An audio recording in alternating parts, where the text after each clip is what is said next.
sometimes people talk about how like the hard times build you. And I'm not sure if I totally agree. I think a lot of times the hard times reveal you. Like I think a lot of people have that savage that's inside and they just haven't had the environment to pull it out. Yeah. And then give themselves evidence that it's there. Yeah. But like, to your point, what you were saying earlier, I didn't know when I would be successful, but I did know that I wasn't going to stop. I think that most people who are like in the beginning of the game, like you don't have a passion yet. Most of you, like most people are like, man, I just love this one thing. But everybody has shitloads of pain. Like that, like a lot of people like can't find passion. It's like, can you find pain? And they're like, yup, I got lots of that. I got anger, I got shame, I got pain, whatever it is. Well, the first rule of entrepreneurship is use what you got. If that's what you got, then burn that. Like you don't need to necessarily find this passion. To me, that's not what got me going. That's not what got me going. What was either. the mission of Gym Launch? Yeah. Don't be broke, Alex. That was the mission of Gym. Like people were like, what was the big vision? I was like, I had no vision. Yeah. It was like, don't fucking lose all my money. Like that was the whole vision. Yeah. For me, I think it was like away from fear, which is like, I knew like in my bones that I would rather die than go back home with like fail. When you're younger, you're a little angrier. I just get really pent up about some guys who I just thought were like douchebags to me. And I was like, man, I can't wait to come back for our 10-year high school reunion. I was like, I'm going to show them like blah, blah, blah. And he's like, no, you're not. If you go up to somebody at a 10-year high school reunion and you say like, look what I've done, motherfucker. He's like, they're going to be like, you've been thinking about me this whole time? Yeah. He's like, just remember this. He was like, success is the only revenge. And like, he's like, and all you do, he's like, is you just become bigger than them. He's like, so that who they are in reference to you shrinks into irrelevance. You don't crush them. You shrink them in comparison to you. Whenever I had like these hard situations, like with that, with that gentleman, I'll just be so big that he will become irrelevant. That's at least how I handled it. People understand video games. If you're playing a video game and the way to win the game was to make the most successful character, you would have probably a really character-driven human being in terms of like, they'd be patient, they'd be hardworking. Like you think about all these traits that they would have, right? They'd probably be tough emotionally, like etc. Cool, that's the character. And that's the person who's going to be really successful. We can all probably agree on that. How do you create someone who's patient? How do you create someone who's tough? If we had to then engineer the game in order to boost those points, we'd have to get them beat up a lot so that they could get tough. We'd have to make them wait a long time so they could become patient. That's right. And so the point that you made about like these people who become really successful have these traits and also share the fact that they've been through all this shit. It's like, well, they got the trait from the shit, and then the trait was the ultimate output of the experience, and that trait then made them super successful that they didn't have earlier. You've got the character traits that create the success, but the math behind it is like you just increase the surface area of your luck by giving to more people. In so doing, let's say if you give to 10 and you get screwed by 2, you get, let's say the matcher was going to get 5 of those opportunities. It's just that those extra 3 opportunities where you didn't get fucked, that over years and years and years, that's the thing that compounds and then just makes you unstoppable.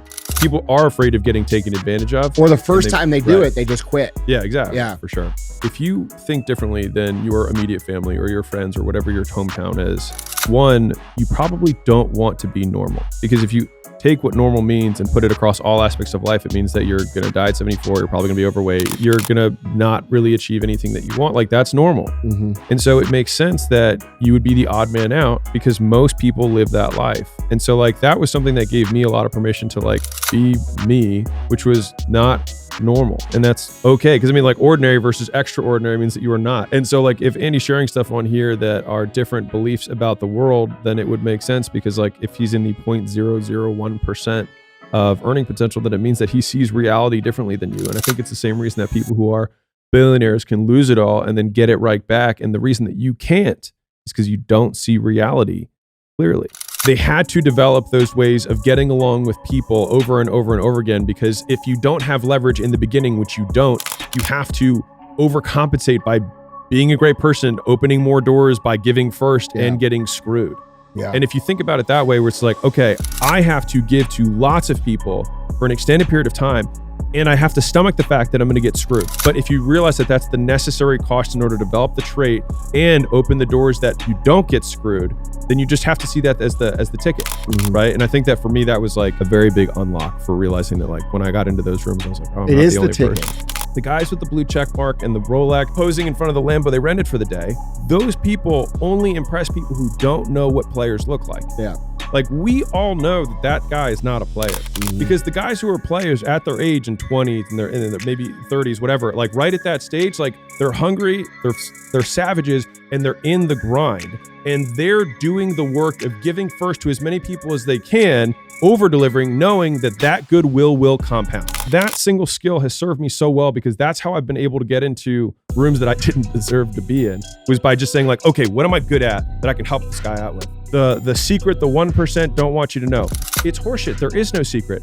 But there are things that the 99% refuse to believe. I felt so much pain for such a long time because I just didn't understand the way the world worked, especially as it related to business. Yeah. And so like, if you can build the brand, when you actually do it, as I've now been doing it, you realize that you were wrong. Like I can just tell you clear as day, you know that this is the right way to do it. And it's slower, and you eat shit for a year or 2 years or 3 years of you building it. And what you're doing is you're finding your voice, you're figuring out your values. If every person who comes to you only came from just consuming value from you ahead of time, the type of the customer is different, how bought in they are, they share your values. And so it actually builds this base that becomes a pillar that you just keep, that just keeps expanding on your behalf.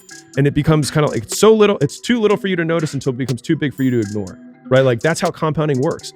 If you're trying to create wealth, everything comes down to inputs to outputs, which is what do you put into a system and how much do you get out? And so the wealthier you get, you put less in and you get more out. And the one thing that all of us have is time. And so it's really like, how much more do you get back for your time? And so if you have to sell, let's say 50 customers every single month, then as soon as you're selling that many customers, now if you have a super transactional relationship, if you do the same amount of marketing and every month you sell 50, it means that tomorrow or next month, the day you stop marketing, your company dies. That is not a very valuable business. No. And so if you sell 50 and then next month you sell 50 with the same marketing effort, but the other 50 come back, you now have 100. And the thing is that the marketing effort can be linear in nature, meaning you do the same level of marketing, but every month you get more and more customers because you treated the first ones right. If you aren't growing and you're doing the same level of marketing, it means the product's not good enough. I'm trying to sell you on this because like I nodded along with so many times I'd listen to these things and I'd be like, no, my product's good enough. The reality is that you're just not as good as you think you are. You stay in poverty until you learn all the lessons that poverty has to teach you. And the first lesson of poverty is my fault.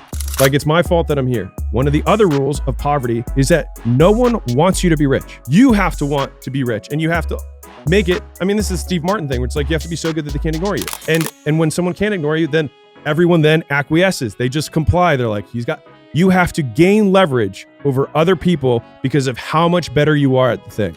And then when you have the leverage, you can do whatever you want. But where you place the blame is where the power goes. And so I had this realization when I was 19 years old. I was a very angry kid. And I blamed my parents for who I was, where I was, etc. And I resented both of my parents at that time in my life, pretty hardcore. And I had this realization that I was blaming them for my life. And then what that meant was, because I translated, because I had to hit my own ego on this, I was like, then that means that they're the ones who have power over me. These people that I don't, at the time, that I don't like. I'm giving them the power over me not being successful.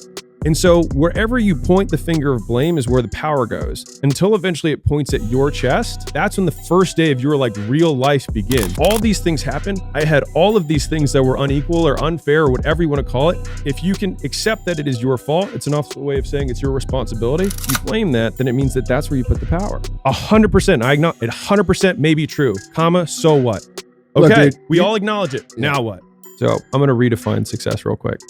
So if you think about any worthwhile endeavor, they're actually not finite games, they're infinite games. A finite game is where you have known players, agreed upon rules, and agreed upon way of winning. An infinite game is a game where there are known and unknown players, there are no rules, and the only point of the game is to keep the game going. And so where people fail is that they apply a finite construct to an infinite game. Most games worth playing, you can't win, you can only play.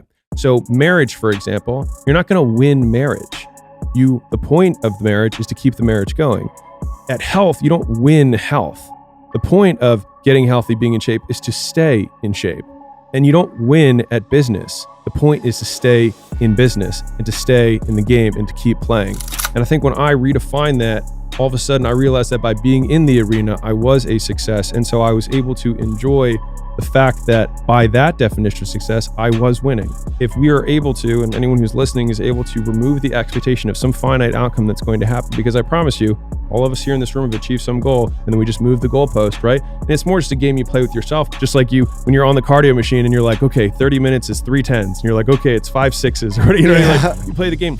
But the thing is like, with all of the games that are worth playing, the fact that you can play them is what makes them worth the effort. And so I think that if you can redefine that, then it means you can't lose.